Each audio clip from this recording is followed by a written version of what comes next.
hunting, fishing, cooking, camping, conservation, travel, gardening, photography, family. family. Family. family. This is the Outdoor Rules Podcast.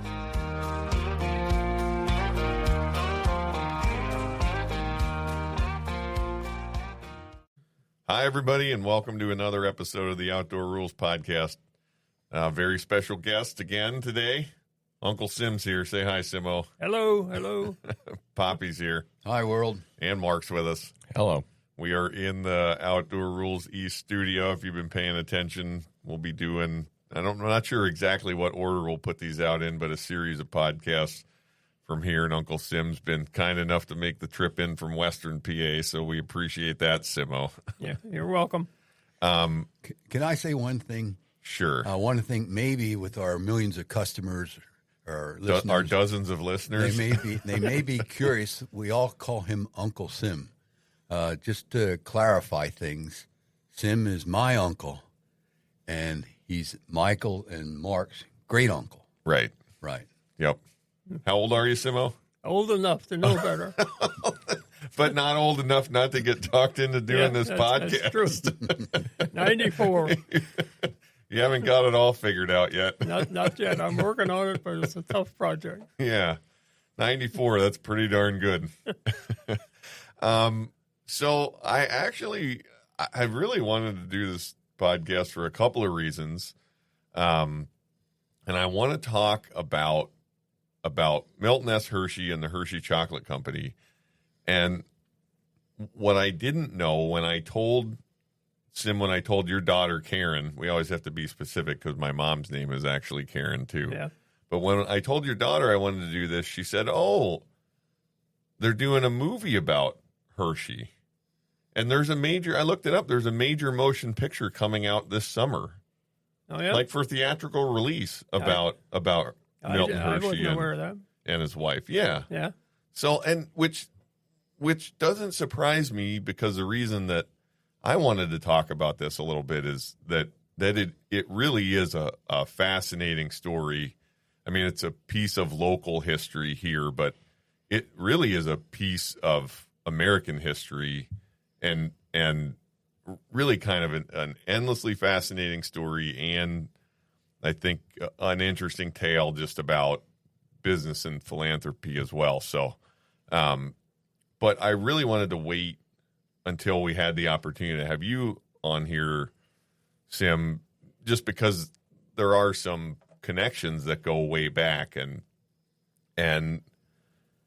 I guess to lay the story a little bit, the guy that founded the Hershey Chocolate Company was named Milton S. Hershey. True. And he's probably the most famous Pennsylvania Dutchman of all time. Probably true. I think he originated in Lancaster. Yep. Somewhere in Lancaster County. And I believe he spoke Pennsylvania Dutch as his first language. I think he did. That's true. Yeah. Yeah. He was Mennonite. Yes, he was a Mennonite. Yep. And I think I have notes here. He was born in 1857. Yeah, I'm not sure of birth date. Yep. He was definitely born in 1857, and he only had a fourth grade education. Yeah, and I believe, I'm not sure I remember correctly, but I think the family couldn't have any children. I don't think they had any children. He and his wife. Yeah. Yeah, that's right. Yeah. But he bounced.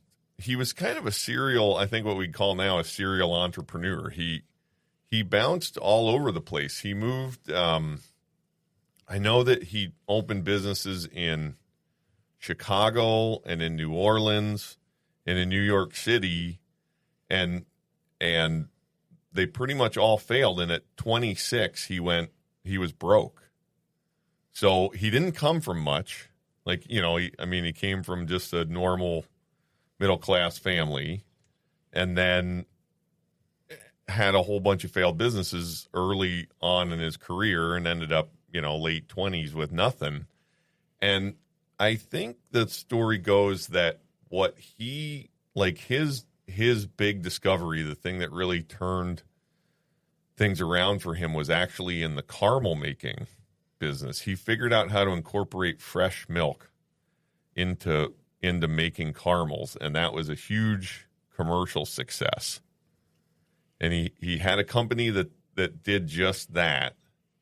And then I think sometime in the 1890s, he sold that company off for $1 million and essentially pivoted all of it into making chocolate. Yeah, I'm not aware of all of that history. It's probably all true. But I think what you said about success from failure is probably, if you look at most people that were really successful in life, all of them had major failures in their lives. That's what caused them to be great at what they did. So failures oftentimes establish great successes. Yeah. Our most valuable lessons are learned from our costliest mistakes. Yes. That's something Pop Grant said all the time to us. That's true. Yeah.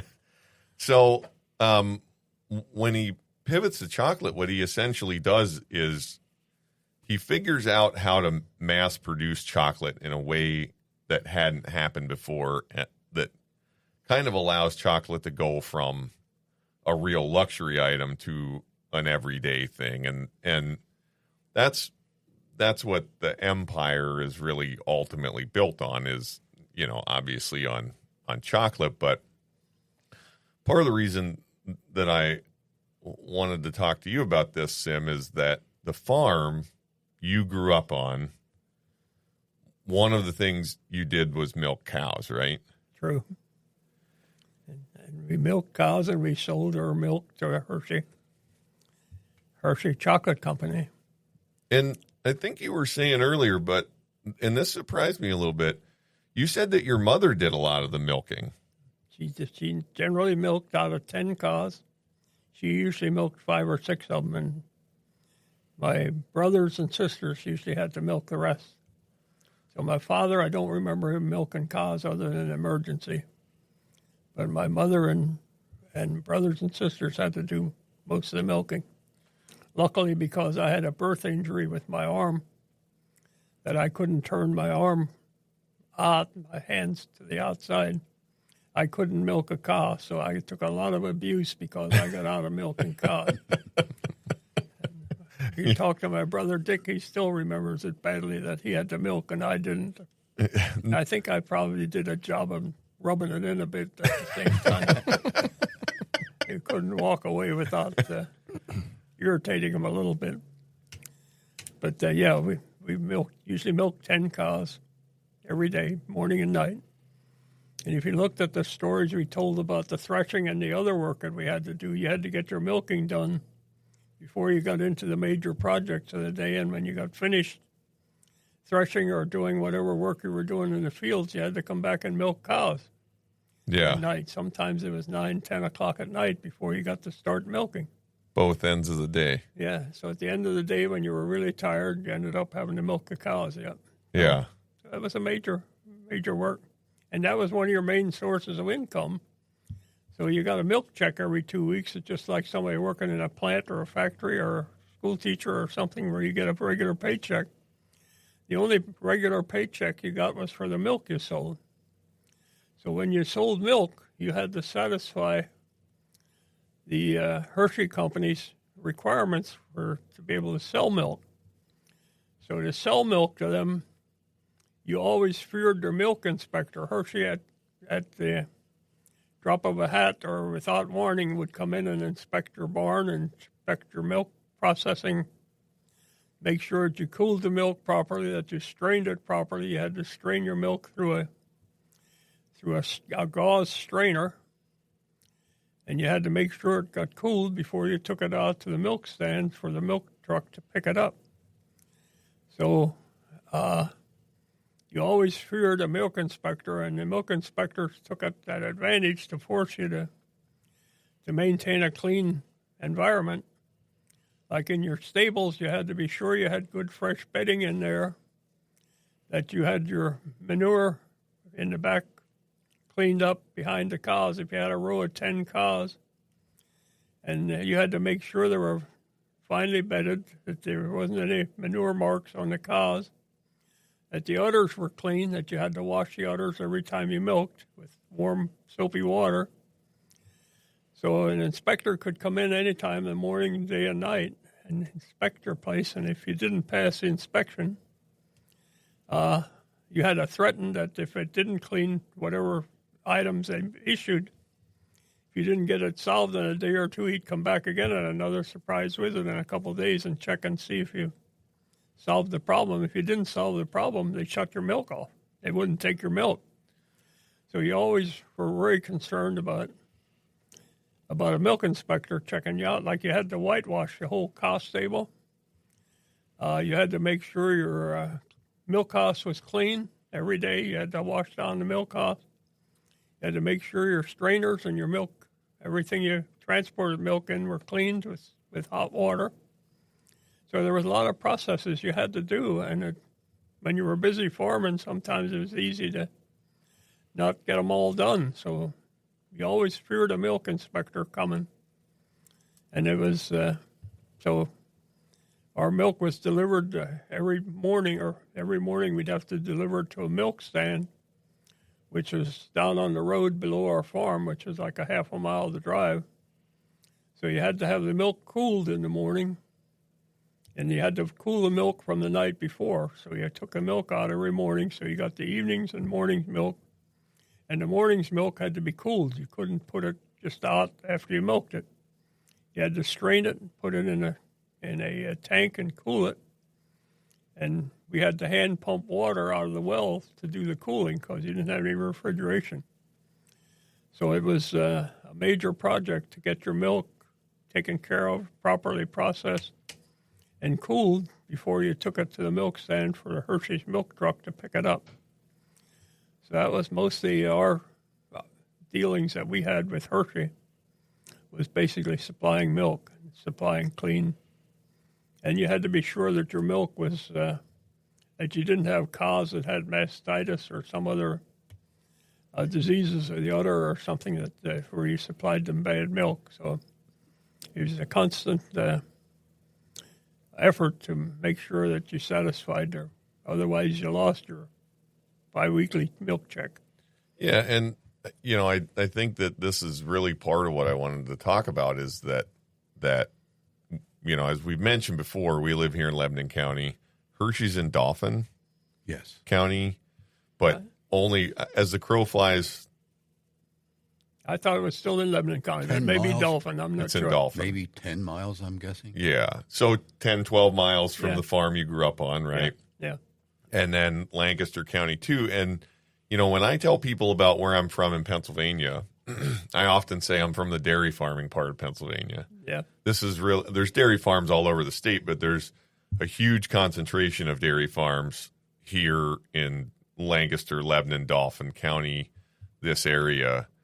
And a big reason for that is because of the Hershey Chocolate Company, right? I mean, there were lots of farms that had cows, to have fresh milk and milk products, but the industry of milking cows, to sell it on was really driven forward here by Hershey because they used so much milk in the production of their milk chocolate. That's true. They needed a constant supply of fresh milk. And even when I was young in high school, Hershey, I don't know if they were still buying milk then. I know that they don't buy milk directly anymore. But the idea of a Hershey farm was still one. There were some farms owned by them, but the idea of a Hershey farm was like that was the top quality, the most stringent, kind of milk inspection, the cleanest places because of exactly what you said, right, Sim? They had a huge focus on quality, and that included from the people who they bought milk from. That was true. Yeah. That was true. And go ahead, Dad. One of the things, Sim, you would take the cans of milk to the pickup point. Yes. A can of milk was like how many gallons? 100 pounds. I don't remember what the 100 pounds. Yeah, would you do like one a day or two a day, or what was it? Like usually 2 or 2.5 cans. You still sell milk. They still sell milk by the hundredweight. That is unit of measure I that's don't- used I for don't know milk. that- So Yep. a standard can was 100 pounds of milk? Yeah. Okay. How long did it take you to milk by hand 10 cows? So you'd start each morning, it'd be an I'd hour? say each one would probably take 20 minutes to milk Each a cow? Yeah. So, Maybe That's a 10 chore. I'd say Yeah. 10 to 15 minutes at least. so if you started at 10 o'clock, you're not getting But you're done. not only doing that, you had to wash the udder with warm Right. water at the same time. And So if you had two people doing it, 10 cows could easily take an hour and a half or Yeah. more. yeah, If And you then start you'd at have 10 to- o'clock, you're not getting to bed till midnight and getting back up at yeah. 5 End up a.m. at to 5 to 6 in the morning. Yeah. Right. start over. Yeah. And I think one of the big things with Milton Hershey, milk chocolate was a major part of his development, wasn't it? Yeah, I think I looked this up at one point. I thought that he developed the process of making milk chocolate. I don't think that's true. Oh, okay. I think what he really did was figured out how to mass How to produce it. commercially take advantage of it. Yeah, it went from a cottage industry, everything by hand, small scale thing. He was the one that figured out how to industrialize it, commercialize it. Like I you remember said. going through that plant, watching them make milk chocolate, and I couldn't believe they have these big vats Yeah, with 300-400 pounds of chocolate in them, with paddles going around inside paddling while they heated it. And I remember the reason they shut it down. They used to have tours where you could take tours of the Hershey chocolate and see them actually go through and watch them make the chocolate. And they had to shut it down because kids were throwing bubble gum and stuff in the chocolate. That kind of screwed up the tourist industry of it. That's when they made the ride at Hershey Park. I don't remember. And not at the park, but at the chocolate. At the world. chocolate Chocolate World, yeah. Yeah. Yeah, So he was more like Ford Motor Company of chocolate. yeah. I He think didn't that's invent it. He just modernized it. yeah. He perfected the production. I I think that's probably true. Yeah. and as part of that, there's really so many interesting things about Milton Hershey, but to sort of stick on the impact, because this is still, like I said, they're not buying milk directly anymore, but the legacy of dairy farming still lives on here. There's still a lot of dairy farms, lower in number all the time as they've consolidated and gone from 10 cows in an operation like when you were a kid, Sim. When Plus, they're doing amazing things in the volume of cows that are producing. I see farmers now that have a cow produce 100 pounds of milk in a day. Right, Today, in our day, we were lucky to get 20 to 30 pounds right. of milk out of a cow, if you got that much with one milking. What Plus, just you had the problem of you had to get your cow pregnant every year and have a calf, and that would take 2 months or so out of milk production right. to feed the calf. And, so you didn't get milk the whole year round from a cow. Right. So, yeah, okay. Just out of curiosity, do you remember what breed of cows did you have? Mostly Holstein. We always kept one Jersey to try to keep the butterfat value up. Mm-hmm. And your price of milk depended on your butterfat content. Right. And you usually tested your cows. We never got them tested, but we kept a Jersey cow, which you didn't get near the volume of milk out, but you got a better quality of milk with better butterfat. Yeah. And my brother Dick started his first career when he graduated from high school was testing cows, Oh, really? testing milk. Yeah, he had a enormous calculator that he used to carry with him and stay overnight at each farm and test the milk for butterfat. And you had a centrifuge that you had to hand crank and spin the milk until the butterfat came to the top in little test tubes and test them. And each farmer would know each month what his butterfat content was for each of his cows. And then they'd separate their cows based on the milk production and getting better butterfat content. So that was an important measure of your milk. You got better money for better quality milk, for better butterfat. Yeah. So he'd spend the whole month with 30 different farmers, and he'd go and stay at that farm overnight and test the milk in the morning and test the milk at night, and then go on to the next farm the next day. So he did that for the first year or two after he got out of high school. Oh, I didn't know that. I remember he had to carry a big one of those great big calculators with him. The thing weighed a half a ton, and he said somebody was carrying it in for him, a farmer's kid or somebody was carrying it in for him to the barn. And when he did, he dropped it in the creek and completely damaged it. Oh, no. But that was his whole cost. More than any other cost he had in his operation was having to go buy a new calculator. Oh, man. They used to have those enormous, great big calculators. Things must have weighed 30 pounds. I never saw one. Was it one of those calculators that had the Yeah, arm it had on the it? arm. No, Yeah, not yeah. one of those. It's one that had a big tray that went across the tray. top. I don't remember what they were called anymore, but he had to use those calculators. Why it took that big a calculator? But Was it an abacus, huh? No, it wasn't abacus. All right, that's it.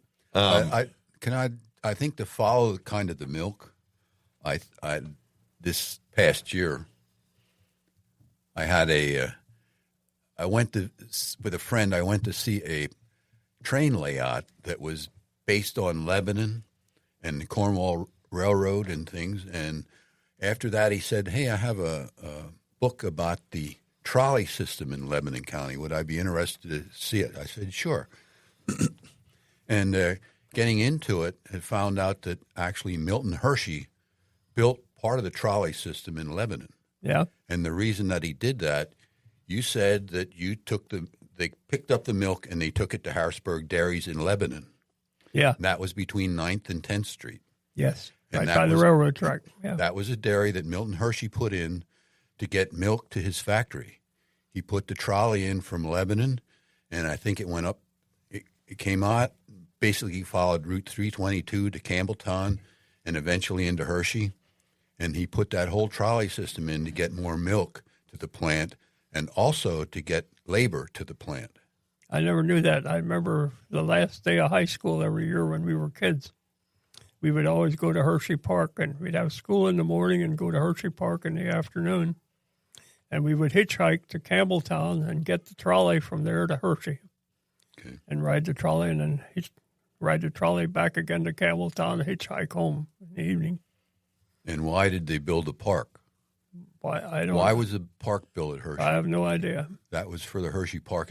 That was for the Hershey factory employees. For the employees, not I think the, is why not it was the originally built. students, Yes. not the kids that they had on their farms. Well, that Probably also. that also. Yeah. Yeah, the park was built in 1906, and it was. I mean, this is part of what was interesting about Hershey. I think as a businessman, was the whole town of Hershey he essentially built. I mean, it was built as a company town, That's right. and he built the park, like you're saying. It was built in 1906, and it was built for the workers at the factory. And I mean, really, he kind of had this utopia idea. I mean, he really intended to build a business that had a community associated with it and do things that were good for the employees of the company. I mean, obviously he built an empire, but I want to get into kind of some of the rest of this too, but he really did a lot of things that were pretty progressive at the time for his employees. Yeah, I think he built the hospital that they had, the small hospital before they built the big one. I think that was all built by there, and they had all these farms that they had for the orphans. I had friends in high school that when they graduated and married, that they would hire couples to live on the farms with these boys, and they'd live on a farm with maybe 15, 20 young boys, starting from 1-2 years old on up to high school ages.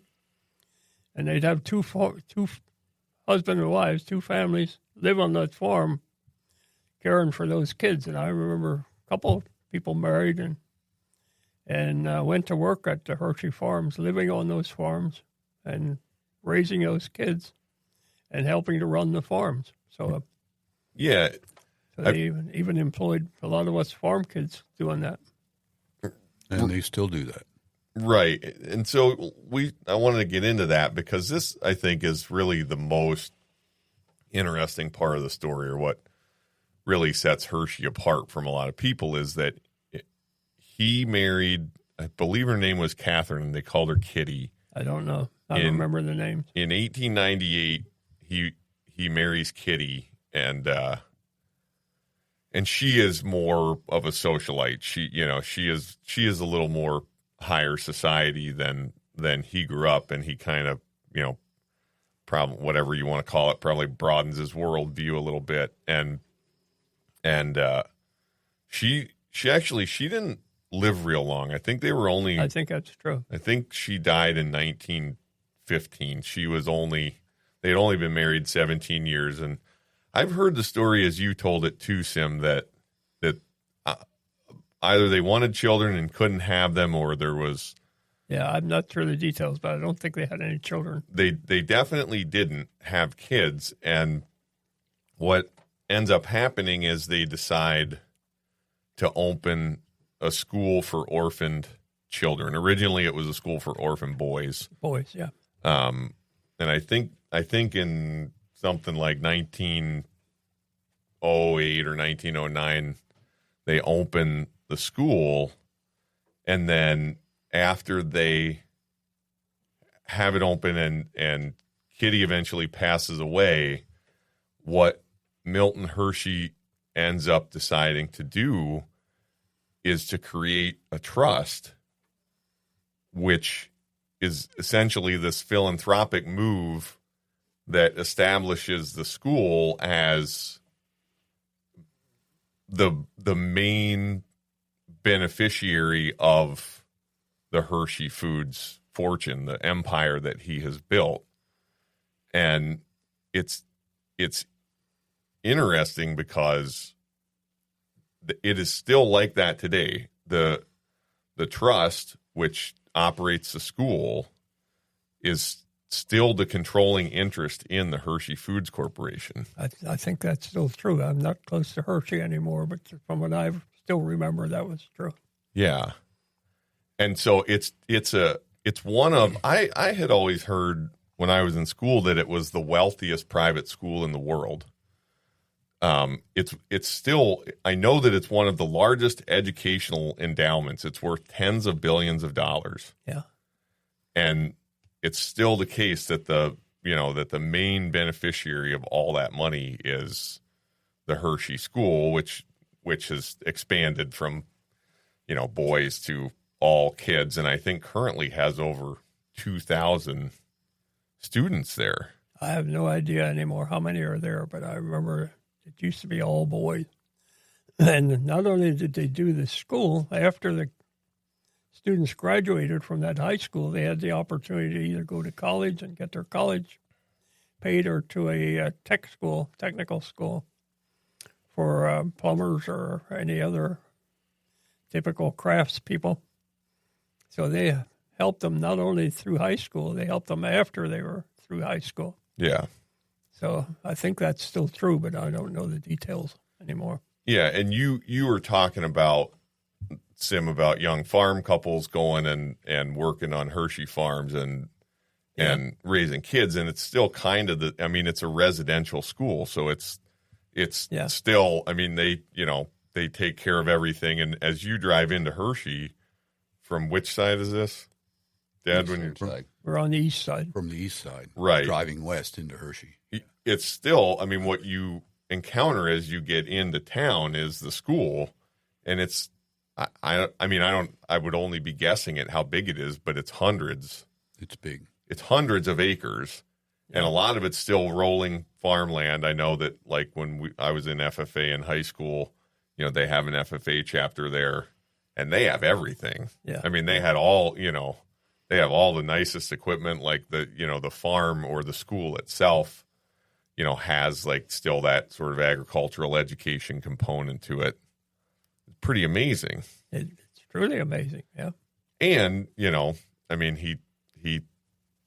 it was all a philanthropic thing. He built that empire and then essentially decided that it should exist for a good purpose. It's pretty. And he built a lot of beautiful buildings around. They had the big rose garden up on the hill. I think that's still functioning. Yeah. Had the Hershey Hotel, which was a really beautiful hotel. Yep.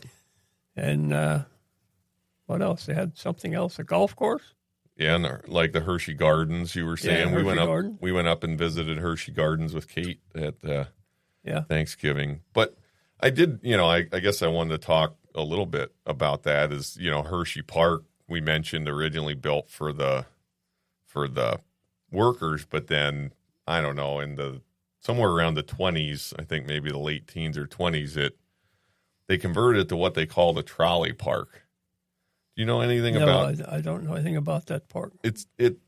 From what I've read about it, it sounds like at that time, essentially trolley companies were building parks to create weekend business. Okay, yeah. So, you said you got on the trolley was essentially like a small narrow gauge railway. Is that what it was? I don't know how narrow gauge it was, but it was a trolley track that you had in most of the cities. And the areas where I lived elsewhere, they had basically, I never heard of them called trolley parks, but they always had a trolley to a park somewhere. Like when I lived in Franklin, PA, you could ride a trolley across the Allegheny River to Oil City, and they had a beautiful park up on the hill with all kinds of amusements and entertainment. And you could ride the trolley from both cities, from Oil City and from Franklin to that park. And in the evening on a Sunday, ride back home on the trolley. And I've seen that in a lot of other places, not a lot of other places, but some other places where they've had those same kinds of parks. Yeah. For cities that did maybe the same kind of thing. Right. Yeah. Yeah, and then eventually the Hershey Park became its own standalone thing in terms of a big amusement park. I mean, I don't know where it's sort of. When I remember when I was younger, we used to go to Hershey Park, and you didn't have to pay an entrance fee. And some of the rides that are still there were going the merry-go-round, the Comet, which was really a good roller coaster in its day, and it's still a pretty good roller coaster, but it's an all-wooden roller coaster. And some of the other things, the bumper cars and things like that are old rides. You had them there, but you didn't have to pay to go in. You had to get tickets to go on it, of course. But they had swings that everyone loved to sit on. For each individual ride, I think. You got tickets. Yeah.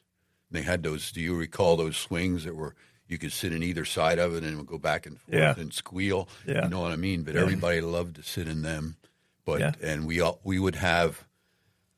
The church would go up there for picnics, where there were things like I remember getting in contests who could throw a softball the furthest and different things like that. You know what I mean? When I was younger, and I'm talking, I was probably 6 or 8 years old or something like that. But many churches and organizations scheduled picnics at Hershey Park. But eventually, it turned into a park like you're talking, Mike, that you had to pay to get in the door. And then of course it expanded. But I don't think the management that runs that is associated anymore with the chocolate factory. No, and I don't think it has been for quite a while. I mean, it spun off, I think, pretty early into its own business. Now, it would be hard to tell that from going there because it's a little bit like a Disneyland for chocolate in terms of there's, You have chocolate bars walking around in costumes.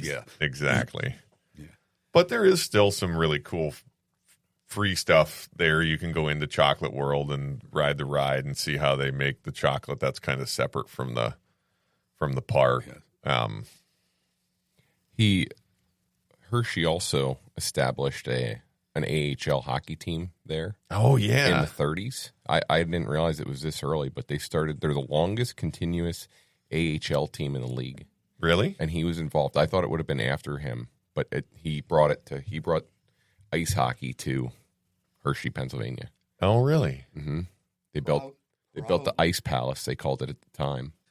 Well, to fill his arena or whatever. Yeah, I did just to bring people. He built the arena and needed something to. Well, maybe. I mean, who knows? Yeah. He did. I mean, he did an awful lot of things that were not. Well, I mean, to read the stories, he did an awful lot of things that were not done for a business reason. They were done for a community, quality of life. I mean, I think one of the things along those lines, the story that I heard, in his younger years, and they were building things. One of his people brought in some kind of steam shovel or some kind of heavy piece of equipment, And he said to Milton Hershey, that's going to do the work of 100 people. And he said, get rid of that and get the 100 people. Huh. You know. Yeah. He sure seemed to have a focus on people. But the Hershey Bears are near and dear to our hearts, I think, not only because it was an entertaining place to go and, fun to see live hockey, but they were really, I don't know how good they've been lately, but they were really good when I was in high school. And they're still the official hockey team or Fairview Golf Course is the official golf course of the Hershey Bears. Yes, it is. Maybe that's the right way to say it. So shout out to Jim Jones over here in Quentin, the owner.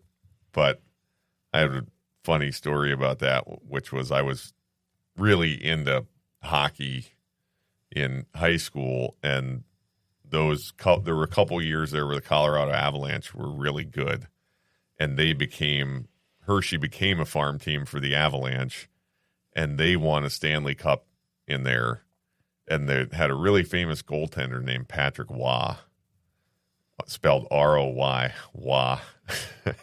And I had a conversation. We had hockey players come through all the time, and the guy brought a cart back, and I had a quick conversation with this guy, and I knew that I could tell that he was a hockey player, and I talked to him for a minute or two, and he went off, and then shortly thereafter, my boss came out and said, "You know who you were talking to there?" I said, "I don't know. He's some hockey player." He said, "That was Patrick Waugh." And I was like, totally starstruck, because he's kind of not that I loved the Avalanche, but he was kind of a hero. Big deal in the 90s. He was a really big deal at that time. And I had absolutely no idea who I was talking to. And you don't really think about it. Most of the famous hockey players then I would have recognized, but not a goalie. Yeah. You always see them with their mask on. So. Yeah.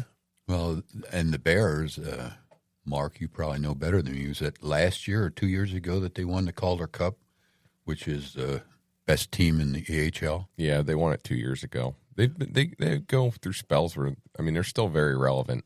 They get good. Yeah. I got to hold the Calder Cup. Did you? No. They won the Calder Cup one of the years that I was there, and it's if you're imagining the Stanley Cup, imagine something much, much more modest. Yeah. It's not anything like Lord Stanley's Cup. I'm not that close to Hershey anymore, but I remember hearing just recently that they had this thing with teddy bears that at the middle of between periods, they throw teddy bears on the ice. Oh, yeah. The teddy bear toss. And how many did they say they threw this year? More than, I don't know how many thousands, like 13,000 or something. I thought it was more than that even. Maybe I'm not sure what it was, but they took them a couple of hours to clean them up before they could play the rest of the game. They throw them onto the ice, and you can find the videos online. It's really interesting. They throw them onto the ice after the Bears score their first goal. Oh, is that what it was? Yeah. And then it takes, if you go to Teddy Bear Night, you're in for a long night. It's longer than an overtime game for sure. Mark's looking this up for us. Yeah, I was just curious how many teddy bears they throw out. I remember it took them a long time to clean them up. Happened on January 4th, 2026, where 81,796 stuffed animals were collected. And like you see videos and they have them piled up against the glass, and it's incredible. It looks like if you're in the front row, the people in back are throwing them down. The people in the front row can't throw them over top of the glass fast enough. Yeah. They're getting bombarded with them. And it's some kind of charity. Yeah, they all get donated. Right. Yes. Yeah, they go to, sorry, I'll tell you here. Children's hospitals and places like that. Which Milton Hershey would have loved. That's true. 60 regional organizations, animal rescues, fire departments, a bunch of different places. So yeah. I know that worldwide, a lot of people look down on American chocolate. It's not doesn't have the same cachet as European chocolate, and even here I hear a lot of people put Hershey's chocolate down. But I mean, as far as an American story and an American legacy, I think it's really hard to beat the story. I had an unusual situation when I first moved into the town of Washington.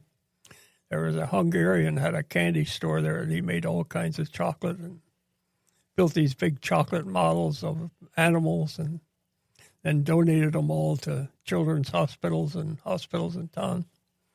And I remember coming in there right after I'd moved into town, and I got to talking to the guy.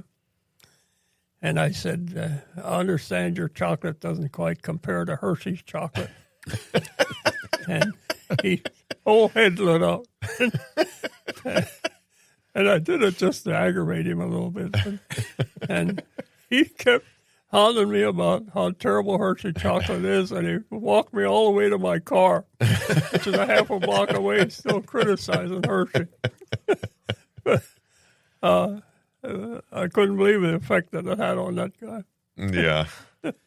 Well, like I said at the beginning, I think it's safe to say that he's the world's most famous Pennsylvania Dutchman. Yeah, I agree. Which is pretty good. I mean, I think you're probably in the top 10, Simo. I don't think in my book anyway. I'm not even going to come close. No. Hey, just out of curiosity, Sim, do you remember by chance what your biweekly milk check, what it was? Money, how much they sent you? I don't remember it, but it wasn't much. It wasn't much money, like less than $100. I'm sure around $100 at the most for 2 weeks. Yeah. But that was big income at that time. At that time, you could buy a loaf of bread for a nickel and a gallon of gas for 19 cents. Yeah, when you're feeding 10 kids. Yeah, and it was a big difference. Inflation's made an enormous difference in what money value today. I guess I did want to ask, now we're all the way back to the beginning of the episode. I thought maybe you could cut that, sorry. No, that's okay. I did want to ask, do you think that was the way it was set up in your family? Do you think that was normal at the time where the mother kind of did more milking than? I would think probably that was probably pretty much true. I think because there was so much work to be done in the fields and taking care of the horses and taking care of the rest of the animals. And there was an awful lot of men's work on the farm. Like you had to fix your own harnesses. If you tore a harness or you had to repair something, you had to keep your equipment running. There was an enormous amount of work for men to just keep a farm going. Yeah. And if you didn't have a wife that really supported what you were doing in the milking and the rest of the operations, it was a really tough struggle. And there were other ones that didn't succeed because of that. So it wasn't an easy life, that's for sure. Yeah, I mean, it was a good life, but it wasn't easy. I think there's a degree to which that had continued through the time I was in high school. I mean, the dairy farm that I worked on the longest, it was generally the wife that did most of the milking. I mean, she was there for many more milkings than the husband was. So yeah, the husbands were doing field, especially spring and fall. Husbands are doing field work. Hershey Chocolate Company being here and being a consistent buyer of milk and supplying that consistent income really helped this area specialize in dairy farming and grow the dairy herds. And I think there was a real sweet spot in there where there were real consistent milk prices. It was a really profitable, I mean, I don't know about really profitable, but it was a really stable thing to do. And that was really, I think it was a major help to the economy for the whole area. In all manner of ways, right? Yeah, I mean, not only the dairy farming, but all the people that worked for Hershey Foods and all the other things that they needed. And on that, guess we got to wrap this one up, huh? Anybody else got anything about Hershey? Yep, that's everything I remember. I'll remember it after I get off of here. All right. Well, thanks again for doing another podcast with us, Simo. You're welcome. Enjoyed it. All right. Thanks, everybody, for listening. As always, you can find all of our content on the website, www.outdoorrules.com. Find us on Instagram. Find us on all the podcast platforms, Apple Podcasts and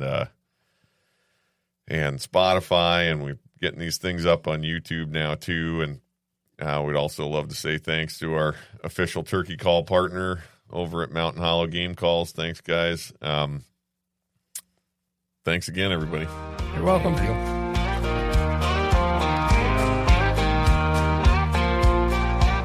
Hunting and fishing, the great outdoors, mixing history, laughter, love, and folklore, creating memories with family and friends. These are the trophies that matter in the end. Outdoor Ruhls.